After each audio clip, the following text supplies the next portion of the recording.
Welcome to the HGR Digital Asset Group podcast series, where we interview thought leaders in the cryptocurrency and blockchain space. Today, we are very excited to have David Wachsman, founder and CEO of the world's largest blockchain-focused public relations agency, with more than 60 prominent clients, including Kraken, Cardano, Steemit, and Coindesk.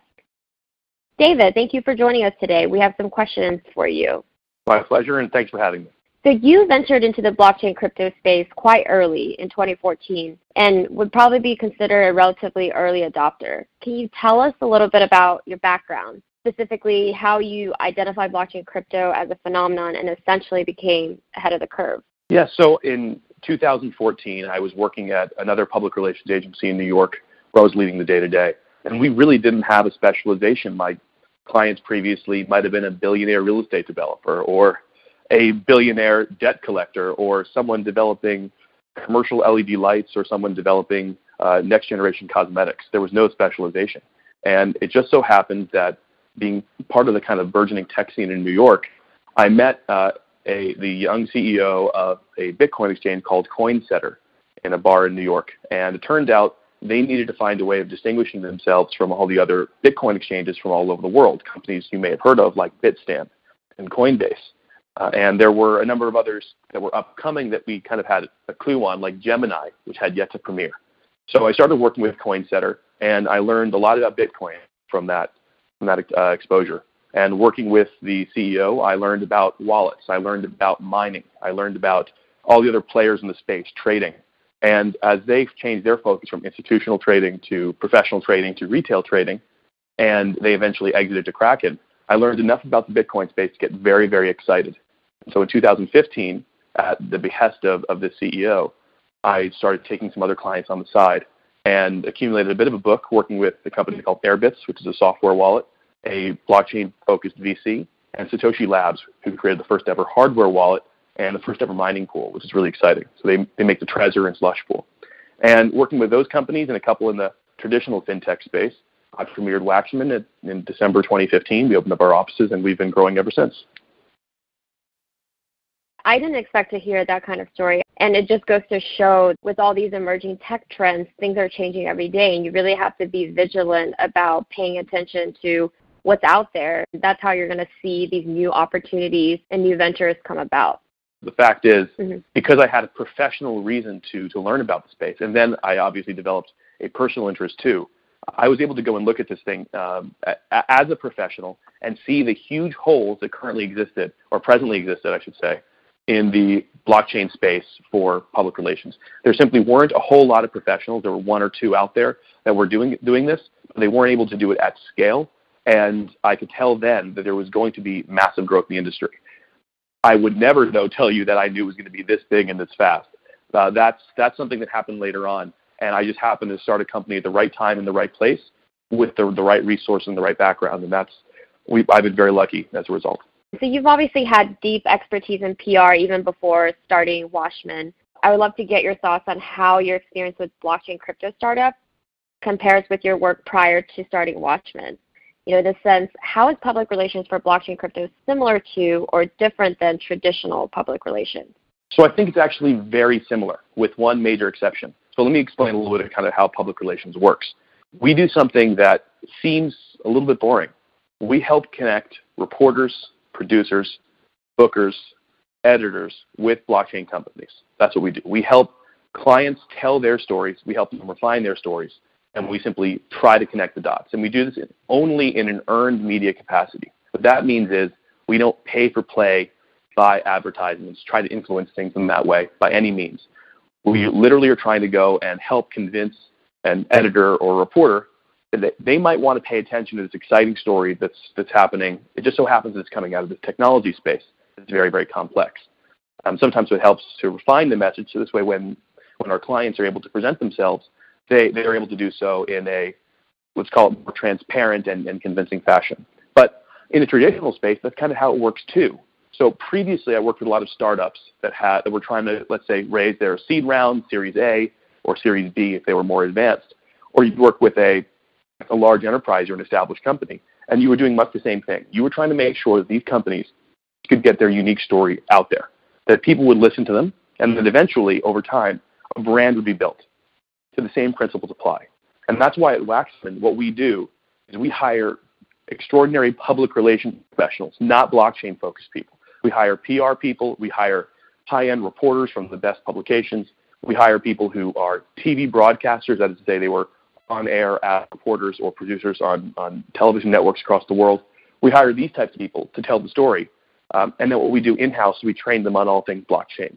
So the major difference is there's this really complicated technology called blockchain that's kind of the undercurrent behind all of our current clients. What's similar, of course, is the same approach applies. We simply want to build professional rapport with all the different journalists from around the world who care in some way, shape, or form about this industry. So this way we can go and give them stories that we think are interesting and let them make the decision on whether or not they want to write about it or not. Would you say that the learning curve to getting to know this content or training some of these professionals that you've hired, is that pretty great? Or do you feel like after a while, like people start identifying patterns? I'm sure from your own story as well, you were able to just really understand the space despite not necessarily having a technical background. Well, I think the truth is you need to hire people that you believe are mentally agile and capable of understanding very complex things very quickly. And then it does help a little bit to throw them in the deep end, because I think that's the only way it works in blockchain. As soon as you read Satoshi's white paper, or as soon as you learn kind of what a Turing-complete virtual machine looks like and how that works, you really need to learn a whole lot more to make heads and tails of anything. So we actually have internal training regimen. We have, of course, at this point, a lot of staff that are well-trained, and they're able to go and help train the rest as we hire in bulk.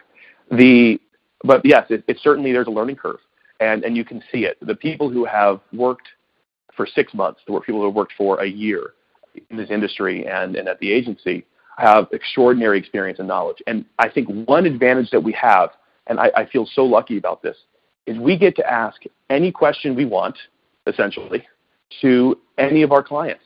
We really need to understand their technology. And so imagine being able to ask the CEO of an extraordinary new coin, or being able to ask the CTO of some sort of really fascinating project that's really well developed and well architected with an enormous amount of development in the open source community. Any question you wanted and any follow-up you wanted for essentially as long as you need, because you need to know the tech.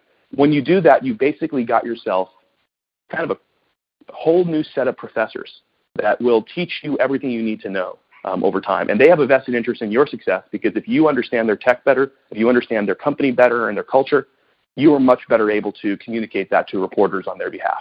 And so it's this that's, I think, been a catalyst to the understanding and the appreciation of the intricacies of blockchain for not just myself, but everyone at Wachsman. Being able to explain it clearly to people who don't understand these new technologies or new coins coming out, that's the next step. You have to be able to take it to the next level and understand it well enough. So I want to jump a little bit to kind of our current landscape. The current ICO landscape, I'm sure you've heard with all the fraud and talk of regulation, has really captured the attention of these multi-billion-dollar media giants. Google, Facebook, Twitter have all recently announced that they would ban crypto ads. What's your take on this, and how does this affect your business? So fortunately, it doesn't really affect our business much because we don't do advertising. It's simply not something that I've ever done before at this agency, and it's not something that we were ever interested in. So it really doesn't affect us. We work with real media, and the New York Times is going to write stories, for example, is going to be writing stories about blockchain one way or the other. They're not necessarily going to be always very good stories, but they're going to be writing about it, and those are the people that we work with on a regular basis, or the Coindesk or the Cointelegraphs of the world, who have, of course, a very specific industry focus on the space. But that having been said, I basically agree with those companies, at least for now, to check their policies and to make sure that there's not types of fraud. I've seen advertisements for products that simply do not exist, or making claims that simply are impossible. And I say this as someone who's had the opportunity to look at so many projects. It's just not possible for some of these claims to actually be delivered.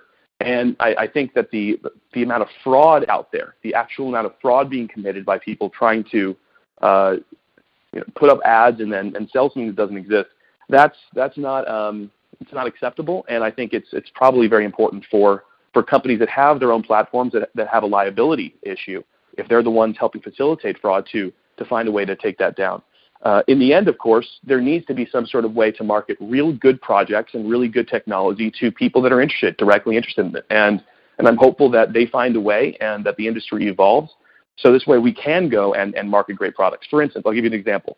If you are someone who has a substantial amount of Ether or any sort of cryptocurrency, I think you should have the ability to be marketed, again, with your permission, something like a Trezor or something like a Keep Key or a Ledger. That is valuable.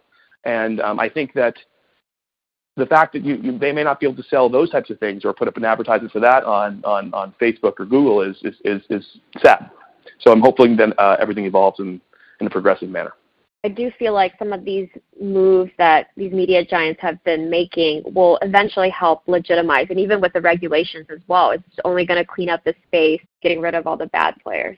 So you once mentioned to the founding partner of HGR, Tao, that if a conference or event has the word ICO in it in today's marketplace, they're doing something wrong. Can you explain what you meant by that statement? Well, it seems like a lot of these conferences out there, and there's a lot of very good ones too, but we have an opportunity to be tracking these all. In fact, Wachsman has a very large full-time events department, and one of their top priorities is simply tracking all of the conferences in the world and determining which ones would be best for our clients to go and visit. And the ones that you see that are hyping up the ICO pitching, and that's the primary purpose of these conferences, they tend to be trying to sucker ICOs into spending a lot of money on getting on stage for a few minutes and talking to other ICOs. First, that's not productive for anyone. Secondly, I think it kind of cheapens things. This is more than an initial coin offering. In fact, initial coin offerings should be just the beginning of a very long technology development plan.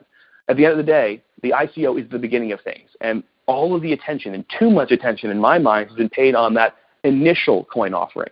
Well, I'm honestly more interested in Apple today than I am at Apple when they IPO'd. I'm more interested in IBM today than when they first got listed on an exchange.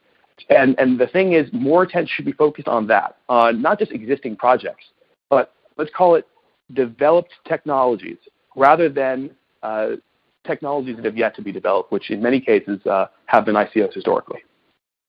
Just looking at a lot of the ICOs in this space currently, these white papers that paint these idyllic states, but no MVPs have even been developed. Being able to separate that and seeing if the team behind this vision can actually deliver what's needed to have that developed technology down the line, like app, is really important as well. We're kind of seeing a bear market for crypto right now. The current ICO appetite seems to be pretty weak. Do you see this changing in the next few months? How do you think regulations will impact the ICO market? So, of course, I run a communications company, so I can speak to it primarily from that vantage point, and not as really as an investor. But I definitely, we see that the markets are weak right now. I check CoinMarketCap, as does everyone else, and it looks like this is going to be sticking around for a little while. No doubt the specter of regulatory enforcement is behind some of this. But I think in the end, what we're going to see is a much more healthy industry when things are more sorted. Clarity, it seems, is something that companies are dying for. And this is what I hear from founders of projects that are upcoming, is that they're looking for some sort of clear framework with which to conduct a token sale if that's in the cards, or it's an important piece of their tech stack. They need to have a distributed network of some kind, and this is how they do it. So yeah, I think that as we get more clarity, things should strengthen, at least theoretically. As far as the pricing of individual tokens and whether things are inflated or not, or have been inflated or not, I honestly think it's way too early to say. It's very, very hard to value a token. And I say this because you're not valuing the success of a company if you're valuing this, unless it's a security token, which I think we should certainly talk about on this podcast. But otherwise, you're talking about some sort of piece, a fluid piece of a network, and that has a different value. And there are very few people out there that really understand crypto economics. I'm certainly not one of them. Those people, I think, are in high demand right now. In any event, we're probably going to see this market, I would assume, be soft for a little while. when it comes to token sales. But as there's more clarity, I think things should, at least in theory, strengthen. You mentioned security tokens. How do you handle the trend of increasing security tokens within the ICO space? So I think that security tokens are certainly going to be an important part of the future. People have been trying to develop asset-backed coins for a very long time, and those, at least in the eyes of attorneys that work with, let's say, FINMA in Switzerland, appear to be securities. And what they're going to need, of course, are security token exchanges. So I think that's a really interesting phenomenon, and I anticipate that we're going to see some security token exchanges in 2018 pop up. And other exchanges may simply evolve and have the ability and facility to list securities, including perhaps some very traditional exchanges out there. We shall see. So when that happens, I think you're going to see a much more live market for those. And of course, security tokens are going to be restricted. Some people are going to be able to buy them and participate, some won't. Some trading may have longer lockups than have been previously seen in the crypto world. But and perhaps over time, some of the rules behind those lockups and periods of illiquidity will evolve. That remains to be seen. But I think it's going to be a huge trend. Certainly, the ability to tokenize real estate, the ability to tokenize commodities, these things will happen. And whether that's a security token or a commodity token, these things certainly will exist. And there's certainly going to be demand as well to be able to own fractional pieces of things in a much more transparent way than was ever devised previously. And that's one of the powers of tokenization. And I think it's going to be very popular in the years to come. It'll definitely be a popular trend, and we'll probably come to realization at some point. But what do you see as a trajectory for that? Do you think this is something that's going to happen from a mass adoption perspective in the next year or two, or maybe 5 years down the line? Like, what's it going to take for it to be an accepted thing across the board? Well, in the early 1970s, they stopped shuffling paper between the New York Stock Exchange and the surrounding banks. They realized that they could use electronics to do some of that hard work. And it seems to me that in the same way that today every company has a website and every company uses TCP/IP, I think in 5 years or so, maybe 10 years at most, using blockchain technology as an underlying tech or something like blockchain is going to be completely ubiquitous and omnipresent. And in the same way, it just might be that tokenized securities, tokenized financial instruments might simply be financial instruments. They're not going to be a subset. It's simply going to be a better tech and a better way to carry the same thing. If clearing and settlement gets to be reduced in terms of the amount of time it takes, if the number of middlemen that must be involved is able to be reduced, which reduces friction and cost and potential problems, what's going to happen, at least theoretically, is that this will become, as I said, omnipresent. And I don't think it's going to probably happen in the next year or two. Things move slower than that at institutional scale. But I think it's likely to happen within the next 5 years, that there's going to be substantial adoption by banks and by other players in the institutional space. We're definitely seeing some institutional players beginning to discuss this idea as well. Given Wachsman's reputation, I'm sure your team gets a lot of requests from blockchain crypto companies. How do you manage the pipeline and vet which ICO projects to take on? So we prefer, when if at all possible, to not do an ICO. That to us is an advantage and points in favor of a company. As far as we're concerned, we're really interested in the long tail. We're interested in working with companies for a very long time, and we want to work with whatever is most exciting, with the best teams and the best people on new and interesting challenges. And we want to help our clients, again, as I say, for the long run. But when we do work with something that's a token sale, one of the first questions we ask are, who are your lawyers? And we really want to make sure that as best as possible, that they're working with the best legal teams in the world to make sure that this is something that they can actually conduct. Beyond that, like anyone who's making an investment of any kind, we want to look at the teams. And we want to see, can these people pull off what it is to say that they think they're going to pull off? Can they actually achieve this if given enough support? And we investigate as thoroughly as we can. Beyond that, of course, we review the white paper to the best of our ability. We review anything they've built, and we have some of our technical friends sometimes check out the GitHub and find out what's the code look like today.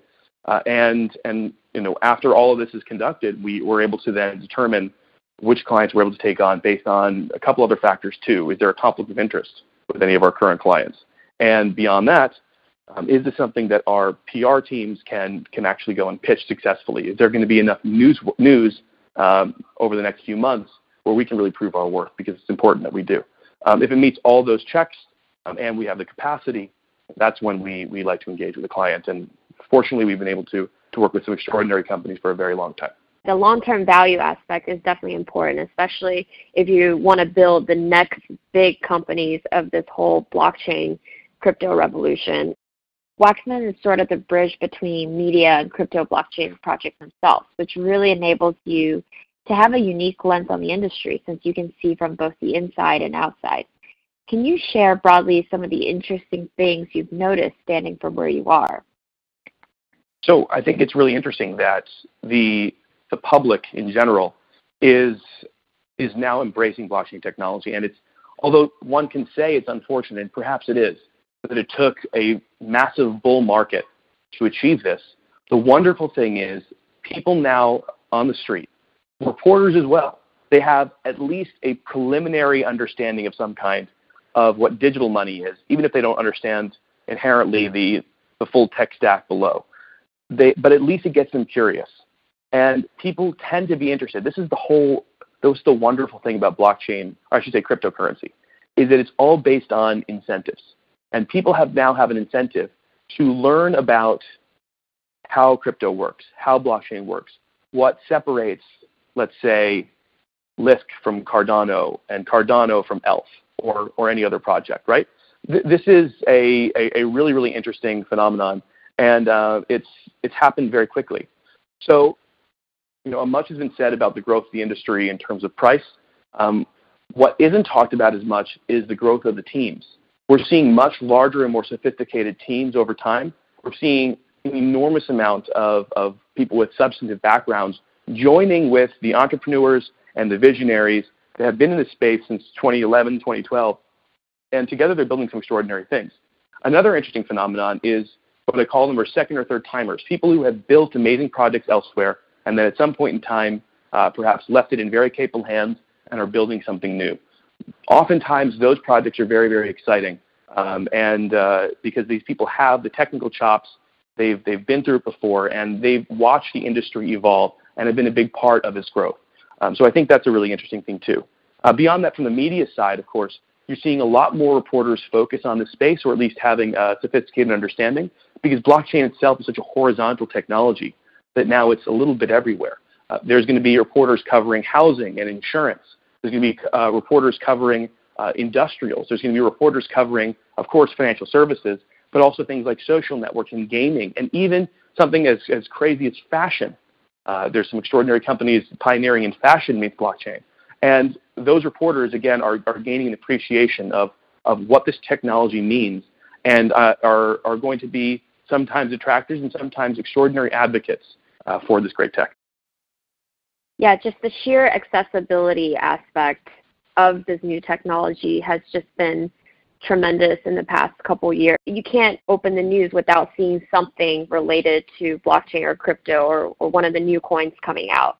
Before we wrap up, I want to get a sense of what you envision for Wachsman as an organization down the line. So I'm hopeful that we continue to work with some really remarkable companies, help tell their story.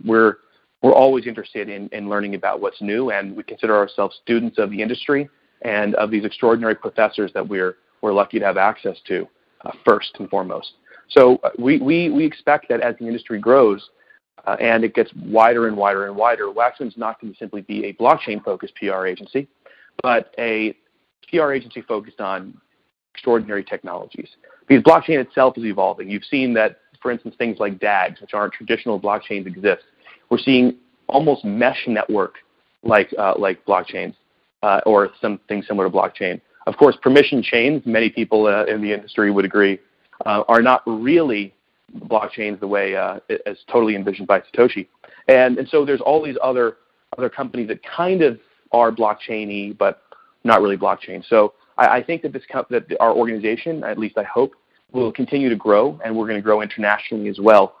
We anticipate setting up shop in Asia sometime either later this year or early next, and perhaps in some other geographies as well. We're really excited to see more things come from Wachsman. Thank you so much, David. Really appreciate you joining our podcast and sharing your thoughts on blockchain crypto and your vision for your company with our listeners. Thank you so much for having me.